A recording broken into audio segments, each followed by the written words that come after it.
ರಾಗಿ ಹಿಟ್ಟು ಬಳಸ್ಕೊಂಡು ಒಂದು ಹೊಸ ಬ್ರೇಕ್ಫಾಸ್ಟ್ ರೆಸಿಪಿ ಮಾಡೋಣ ಬನ್ನಿ. ಎಣ್ಣೆ ಬಿಸಿ ಆದಮೇಲೆ ಸಾಸಿವೆ, ಜೀರಿಗೆ, ಕಡಲೆಬೇಳೆ, ಉದ್ದಿನಬೇಳೆ, ಕರಿಬೇವಿನ ಸೊಪ್ಪು, ಹಸಿಮೆಣಸಿನ್ಕಾಯಿ, ಈರುಳ್ಳಿ ಸೇರಿಸ್ತಿದ್ದೀನಿ ಸಣ್ಣದಾಗಿ ಕಟ್ ಮಾಡ್ಕೊಂಡು. ಹಸಿ ವಾಸನೆ ಹೋದ್ಮೇಲೆ ತುರಿದಂತಹ ಕ್ಯಾರೆಟ್ ಹಾಕ್ತಿದ್ದೀನಿ. ಇದು ಕೂಡ ಹಸಿ ವಾಸನೆ ಹೋಗಬೇಕು.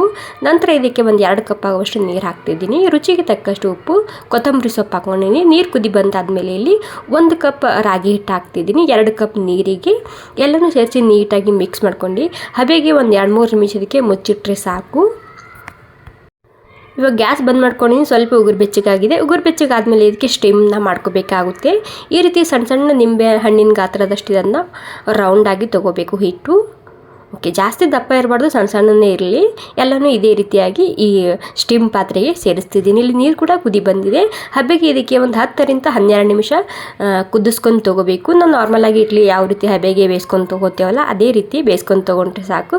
ಸೂಪರ್ ಆಗಿರುವಂತಹ ಹೆಲ್ದಿ ಆಗಿರುವಂತಹ ಬ್ರೇಕ್ಫಾಸ್ಟ್ ರೆಸಿಪಿ ರೆಡಿ ಆಗುತ್ತೆ. Thank you.